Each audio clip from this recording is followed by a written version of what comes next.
नमस्कार, मैं हूं अमित शर्मा और हम आपके सामने मौजूद हैं कैपिटल खबर के खास कार्यक्रम स्पॉटलाइट विद सिद्धार्थ मिश्रा में। जैसा कि आपको पता है कि इस कार्यक्रम में हमारे साथ होते हैं वरिष्ठ पत्रकार सिद्धार्थ मिश्रा जी, जिनसे हम विभिन्न समसामयिक मुद्दों पर चर्चा करते हैं। आज का हमारा मुद्दा है महंगाई। आज ही सरकारी आंकड़े आए हैं जिसमें ये बताया गया कि जो रिटेल महंगाई दर है वो बढ़ करके 6.21% हो गई है।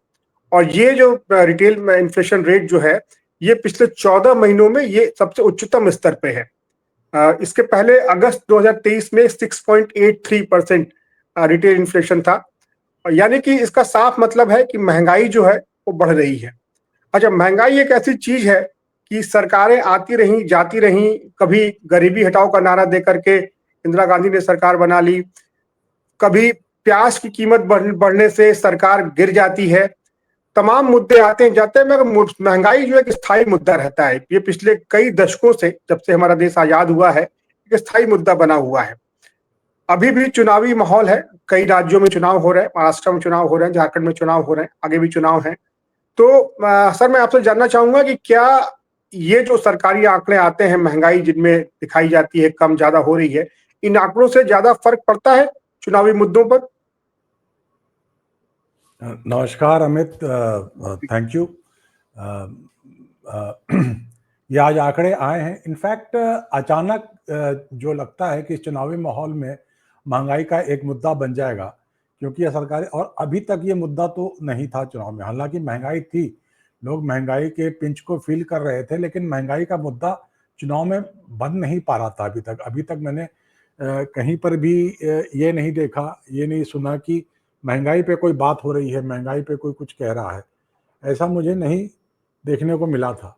लेकिन अब जो है सो इस जो रिपोर्ट आई है आज अखबारों के अंदर छपी, जो कल जो रिपोर्ट आई है, उसके बाद से मुझे लगता है कि महंगाई का मुद्दा बन जाएगा। और ये रिपोर्ट जो फर्स्ट फेज ऑफ चुनाव जो है, 2 फेज ऑफ चुनाव हो रहे हैं 2 स्टेट्स के अंदर, महाराष्ट्र और झारखंड। सिर्फ झारखंड में आज वोटिंग हुई है और बहुत अच्छी वोटिंग हुई है। हम लोगों ने उसके ऊपर बात भी किया था एक दिन पहले। झारखंड में आज ये है 64% वहाँ पर पोलिंग हुआ है, जो लास्ट न्यूज़ आया था, शायद ज़्यादा ही हो जाए उसके बाद। तो आज सुबह तो पता नहीं, ये महंगाई का मुद्दा तो शायद लोगों को अगर कहीं पर सबकॉन्शियस में हो भी तो उसको बाहर तो निकालेगा ही।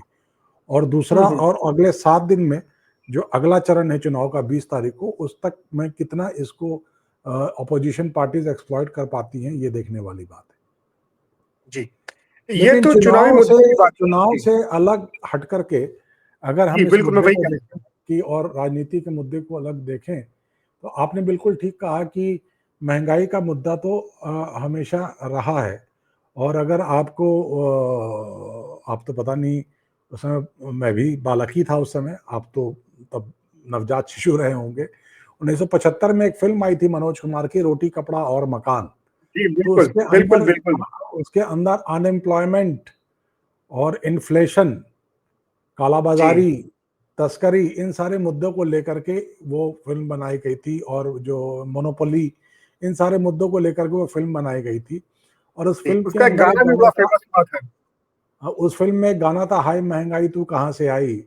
और उसमें महंगाई मार गई आई। और उसमें पहले एक लाइन था कि पहले मुट्ठी में पैसे लेके जाते थे, झोली में शक्कर लेकर के आते थे। आज झोली में पैसे जाते हैं और मुट्ठी में शक्कर आती है।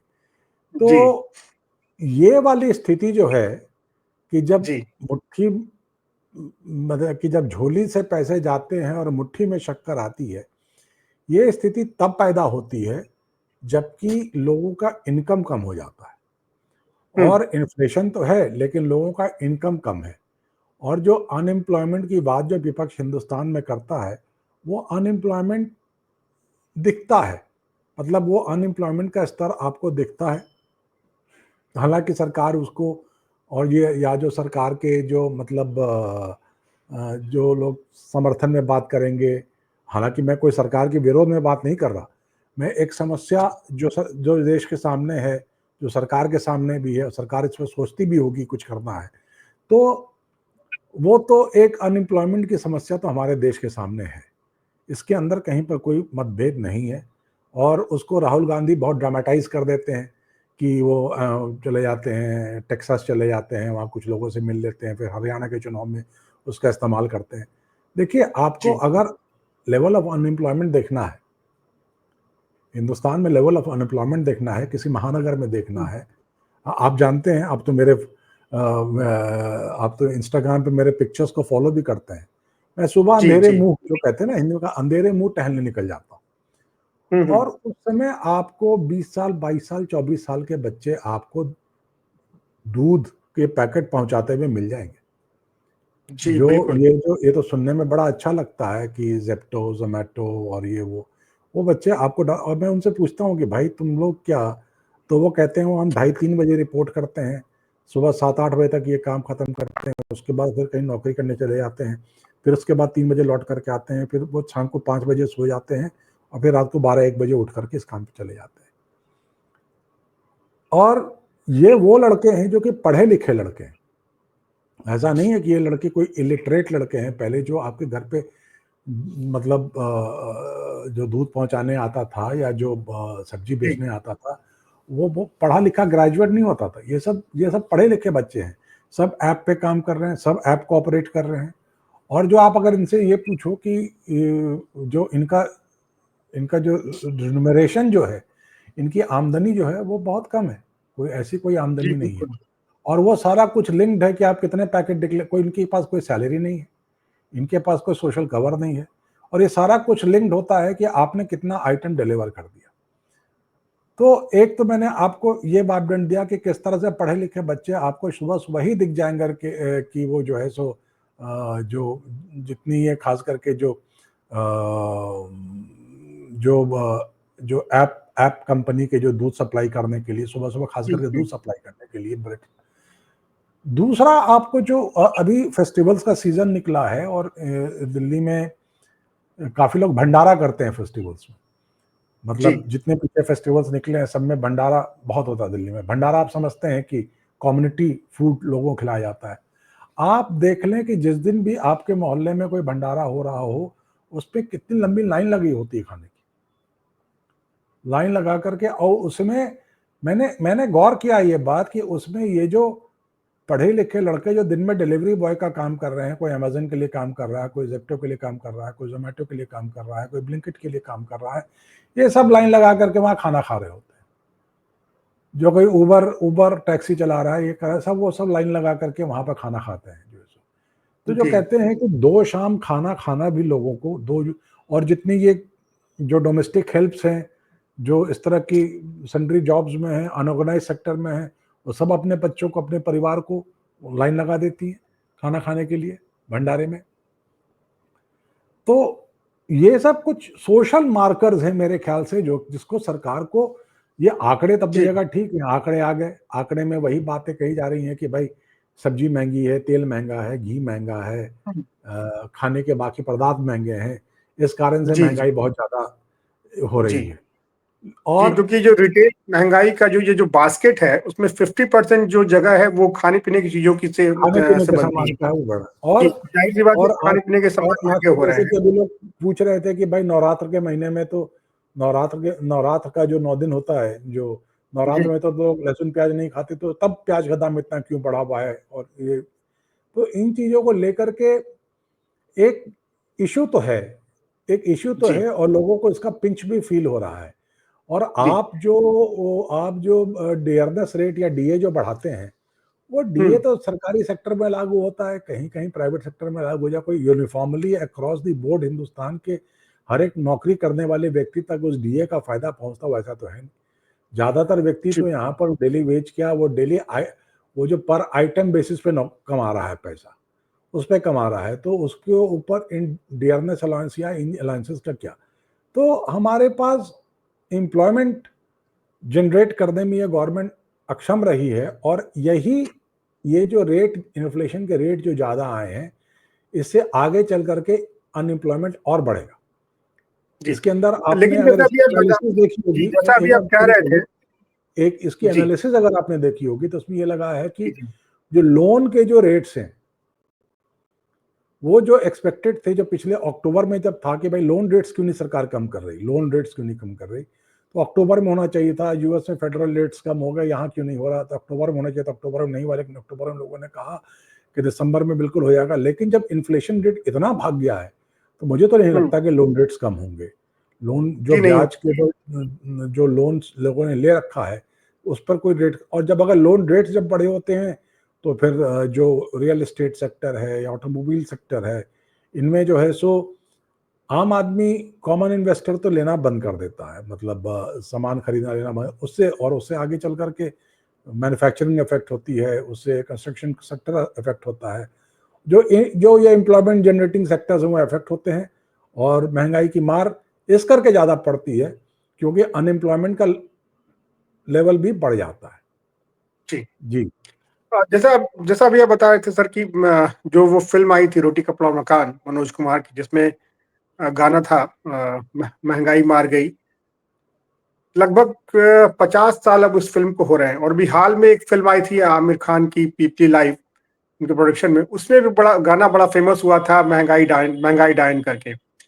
तो इतना लंबा समय बीत जाता है देश में कि सूरत बदल जाती है, हम प्राइवेटाइजेशन की तरफ आते हैं, ग्लोबलाइजेशन की ओर चले जाते हैं, लेकिन महंगाई कम नहीं होती है। आंकड़े जरूर सरकारी आंकड़े ऊपर नीचे होते हैं, कभी कहा जाता है महंगाई बढ़ गई, कभी घट गई, लेकिन जमीन पे जैसा आप भी बता रहे कि वो कभी दिखती नहीं है कि महंगाई कम हो रही है।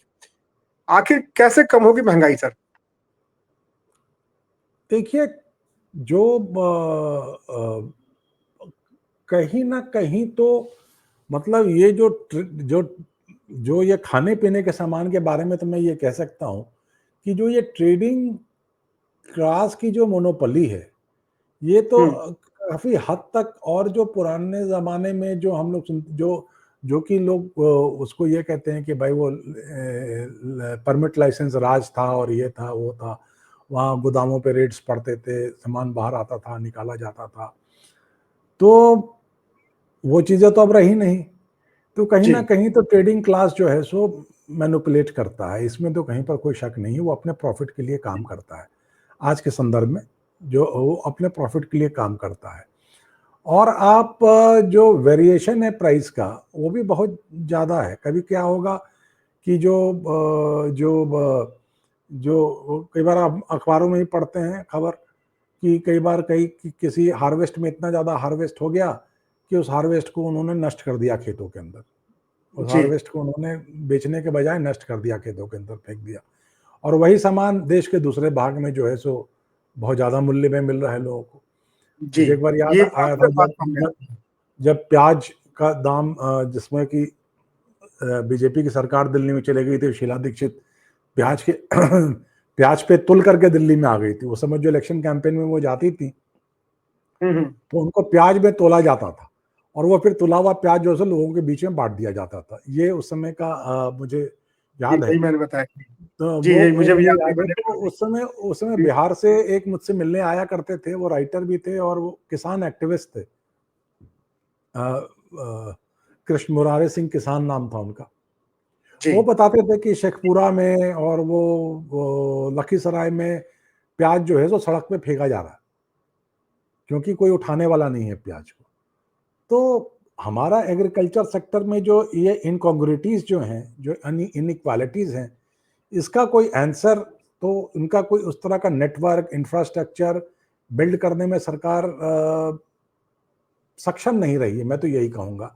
और जी ये कहना कि 70 साल में सक्षम नहीं रही, 10 साल से तो आप भी हैं, आप वो सक्षमता दिखा देते। आपने कौन सा कंट्रोल कर लिया 10 साल में?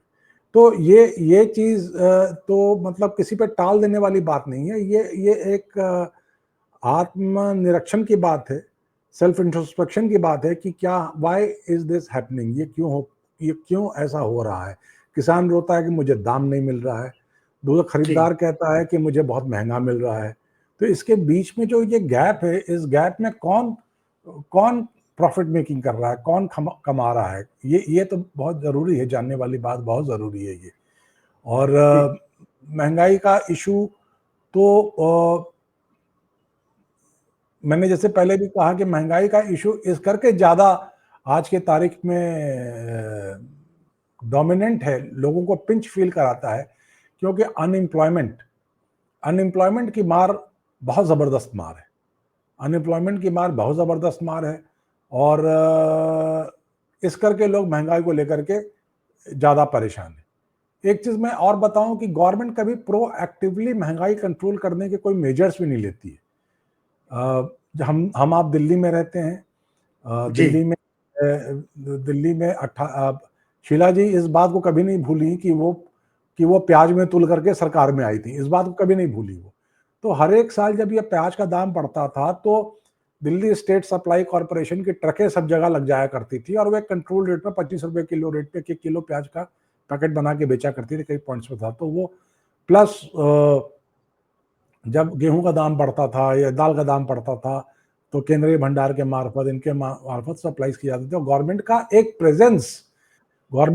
प्रेजेंस महंगाई कंट्रोल के विषय में दिखता था।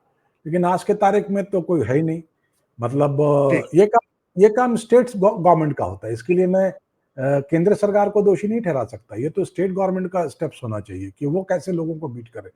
जैसे कि जो आपके जो स्टेट सप्लाईज कॉर्पोरेशन है, इस तरह की बॉडीज जो हर एक स्टेट की हुई है, वो माल को किसान से डायरेक्ट खरीदे, कम दाम में खरीदे और उसको लोगों के बीच में पहुंचाए। जो कि जिस तरह की चीजें हम लोगों ने दिल्ली में देखी, दिल्ली में मतलब 15 साल के टाइम में हम लोगों ने वो केंद्रीय भंडार के मार्फत दिल्ली सरकार का आटा और ये जो रहर की दाल और प्याज, ये 3 चीज़ों का तो हमेशा इन्होंने गवर्नमेंट मशीनरी इंफ्रास्ट्रक्चर के मार्फत डिस्ट्रीब्यूशन किया कंट्रोल प्राइस के ऊपर। आज के तारीख में इस तरह की कोई चीज़ दिल्ली एनसीआर में तो विजिबल नहीं है कि इस तरह का कोई स्टेप्स कोई गवर्नमेंट उठा रही है। और इस करके के लोग अब असहाय भी फील करते हैं कि जब किसी पर कोई जू ही नहीं रेंग रहा महंगाई को लेकर के, लोग असहाय भी फील करते हैं। लेकिन सब कॉन्शियस में लोगों के महंगाई की मार तो अपनी जगह है, अनएम्प्लॉयमेंट अपनी जगह है, और जो आज जो टफ टाइम जो बीजेपी डिफरेंट इलेक्शन से फेस करती है, वो लोकसभा इलेक्शन हो या हरियाणा का चुनाव हो, जीतना हारना अपनी जगह है, लेकिन एक टफ टाइम जो फेस कर रही है वो मेरे ख्याल से इन दो मुद्दों के कारण ज्यादा फेस कर रही है। जी। जैसा कि सबको हम लोग को पता ही कि महंगाई का जो सीधा संबंध है वो हमारे परचेजिंग पावर से है। ये जो आंकड़े आए हैं, कि मैं थोड़ा अपने दर्शकों को इनको आसान भाषा में बताऊं कि जब इन्फ्लेशन रेट सपोज की अगर 6% हो जाती है तो इसका मतलब ये है कि हमारी जो परचेसिंग पावर है वो कम हो रही है। अगर मेरी जेब में 100 रुपए है तो उसकी वास्तविक कीमत अब 6 रुपए कम होकर 94 रुपए ही रह गई है। तो कहने को मेरी जेब में 100 रुपए है मगर मैं उससे 94 रुपए की चीज ही खरीद पाऊंगा। तो परचेसिंग पावर कम होती है और ये महंगाई जो है थोड़ा डिमांड और सप्लाई पे भी बहुत निर्भर करती है। और ये एक बहुत महत्वपूर्ण बात सर अभी आप बता रहे थे कि सप्लाई तो है, डिमांड भी है, और अगर सप्लाई और डिमांड को आपस में सही तरीके से मिला दिया जाए तो शायद महंगाई पे कंट्रोल हो सके। लेकिन जो ये बीच का जो नेटवर्क है, जो जो किसान आलू उगाता है उसको उसकी कीमत बहुत मामूली मिल पाती है, मगर वही आलू जब रिफाइंड हो करके पैकेट्स में बंद करके और डिफरेंट डिफरेंट अपने फॉर्मेट में चिप्स या इन तमाम चीजों में बिकता है, तो जो बीच का जो वर्ग है जिसको आपने कहा बताया भी, वो बहुत मुनाफा कमाता है। तो इन और इसका तो इन चीजों पे आखिर लगाम कैसे लग पाएगी? चुनावी मुद्दा तो हमेशा से रही है महंगाई, और बल्कि पहले ज्यादा रही थी। मैं कहूं कि कई महंगाई के मुद्दे पर सरकारें आई और गई हैं, जैसा अभी आप भी बता रहे थे कि शीला दीक्षित जो है वो बाकायदा इस मुद्दे पे बीजेपी की सरकार चली गई थी यहाँ से। तो क्या अभी, लेकिन आपको लगता है कि अब ही जो चुनाव हो रहे हैं वहां पर महंगाई थोड़ा सा सबसाइड मुद्दा हो गई है? जिस तरीके से पहले बिल्कुल फ्रंट फ्रंट पे जो मुद्दा होती थी उस पर कमी आई है कुछ? इन चुनावों में क्या लग रहा है आपको, जो अभी चुनाव जो हो रहे हैं? देखिए, महंगाई जो है, जो मुद्दा जो महंगाई का है, मेरे ख्याल से में ज़्यादा मेट्रोपॉलिटन सिटीज़ में ज़्यादा डोमिनेट करता है, क्योंकि वहाँ पर जो अनएम्प्लॉयमेंट और जो इमीडिएट पेमेंट्स, जैसे जी। डिफर्ड पेमेंट्स का कोई स्कोप नहीं होता है मेट्रोपॉलिटन्स के अंदर। आपको इमीडिएट पेमेंट हर एक चीज़ के लिए करना होता है। तो जैसे कि जैसे छोटे शहरों में तो कई लोगों का खाता बही चलता है कि किराने की दुकान के साथ, सब्जी वाले के साथ एक बार पैसा आया दे दिया। लेकिन यहाँ बड़े शहरों में ऐसा नहीं होता। यहाँ पर तो इमीडिएट पेमेंट का हिसाब किताब होता है। तो जी। बड़े शहरों में ये पिंच ज़्यादा फील होता है बनिस्बत के छोटे शहरों में। और ये पिंच दिल्ली जैसे शहर में तो वाकई फेस लोग करते होंगे। लेकिन मुझे ये समझ में नहीं आया कि ये महंगाई जो है, इसको लेकर के जो भाजपा की लीडरशिप जो है इतनी डिफेंसिव क्यों है? जैसे दिल्ली जैसे शहर में इतनी डिफेंसिव क्यों है, इसके बारे में बात क्यों नहीं करती? अगर महंगाई है तो स्टेट गवर्नमेंट ने क्या स्टेप्स उठाए? जो केजरीवाल की सरकार है यहाँ पर दिल्ली में, आम आदमी पार्टी की सरकार है, अब तो मुख्यमंत्री कोई आतिशी सिंह है, लेकिन जो केजरीवाल की सरकार ही कहते हैं लोग, तो केजरीवाल की जो सरकार, मेरे ख्याल से आतिशी सिंह भी यही कहती है कि केजरीवाल की सरकार है। तो ये लोगों ने महंगाई को कंट्रोल के लिए क्या स्टेप्स उठाए? मैंने तो इतने सालों में कहीं कोई प्याज की गाड़ी या कोई आटे की बोरी की गाड़ी या दाल की गाड़ी नहीं देखी। समहाउ वाइज बीजेपी की जो दिल्ली यूनिट है वो महंगाई पे इतनी डिफेंसिव क्यों? हर एक चीज के लिए कहीं ना कहीं सबकॉन्शियस में हर एक चीज के लिए सेंट्रल गवर्नमेंट को रिस्पॉन्सिबल क्यों मांगती है? कुछ रिस्पॉन्सिबिलिटी स्टेट गवर्नमेंट की भी तो होती हैं, कि स्टेट गवर्नमेंट की भी तो कुछ जिम्मेवारियां होती हैं। स्टेट गवर्नमेंट को इन जिम्मेवारियों को निभाना चाहिए, लेकिन यहाँ नहीं निभाई जाती। क्योंकि जो 1998 का चुनाव जो हुआ था, जिसमें कि ये बीजेपी हारी थी चुनाव में, साहब सिंह ग्रोवर, उन्होंने तो स्टेट गवर्नमेंट को रिस्पॉन्सिबल ठहराया था ना, स्टेट गवर्नमेंट। और उसके बाद लगातार अगले 3 चुनाव जो शीला जी जीती, वो मैं उस 15 साल में मैंने हर एक साल देखा कि उन्होंने जब भी ये इन्फ्लेशन का पीरियड आया, उस पीरियड में उन्होंने जो है सो प्राइस कंट्रोल मैकेनिज्म्स को अख्तियार किया। कभी सेल टैक्स कम कर दिया, गैस के चूल्हे के ऊपर सेल टैक्स कम कर दिया, हटा दिया, तो कभी कुछ किया कभी कुछ किया, तो करके मैनेज किया। लोगों का जो सेंटिमेंट्स था महंगाई के प्रति मैनेज किया। यहाँ पर जो आज के तारीख में, जैसे दिल्ली शहर की हम और आप बात कर सकते हैं, यहाँ पर तक महंगाई को मुद्दा कभी बीजेपी ने बनाया ही नहीं। जो मेन ऑपोजिशन है केजरीवाल के खिलाफ, वो इसके लिए मेरे ख्याल से या तो वो कहीं सबकॉन्शियस में सेंट्रल गवर्नमेंट को इसके लिए रिस्पॉन्सिबल मानती है, इसलिए उसको मुद्दा बनाना नहीं चाहती। उसको मुद्दा क्यों नहीं बनाती? इसको मुद्दा बनाना चाहिए। तो समहाउ पॉलिटिकल पार्टीज की भी जो अपनी जो प्रायोरिटीज हैं, पॉलिटिकल पार्टीज के जो एजेंडाज हैं, पॉलिटिकल पार्टीज के जो इश्यूज हैं, वो बड़े अलग से हो गए हैं। वो बड़े अलग से हो गए हैं, और वो जाति धर्म और मतलब किसको कितना आपने फ्री, मतलब वो फ्रीबीज दे दिया, किसको कितना पेंशन दे दिया, किसकी बिजली माफ कर दी, किसका पानी माफ कर दिया, इन्हीं चीजों पे सरकार मतलब कि वो चुनाव लड़े जा रहे हैं। लेकिन महंगाई एक ऐसा मुद्दा है जिस पे कि चुनाव लड़े जाना चाहिए। मुझे ऐसा लगता है उस पर चुनाव लड़े जाना चाहिए, उस पर बात होनी चाहिए, और उस पर क्या लोगों के मैनिफेस्टो के अंदर इस बात का जो अब कल जी कांग्रेस का मैनिफेस्टो आया है, जेएमएम का मैनिफेस्टो आया, क्या उन्होंने इस पर कोई बात किया है? क्या मैकेनिज्म अपनाएंगे कि किसानों को अच्छा दाम मिले और लोगों को अच्छा कम रेट पे सामान खरीदने को मिले? ऐसा तो कोई बात कहीं पर किसी ने नहीं किया है।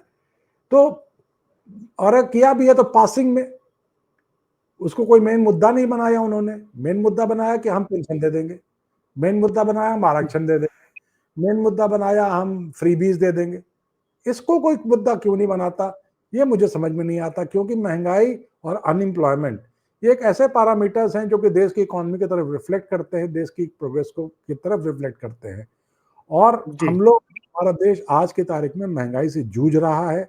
ये हमारी और आपकी फीलिंग तो है ही है, ये सरकार के आंकड़े बात को कह रहे हैं।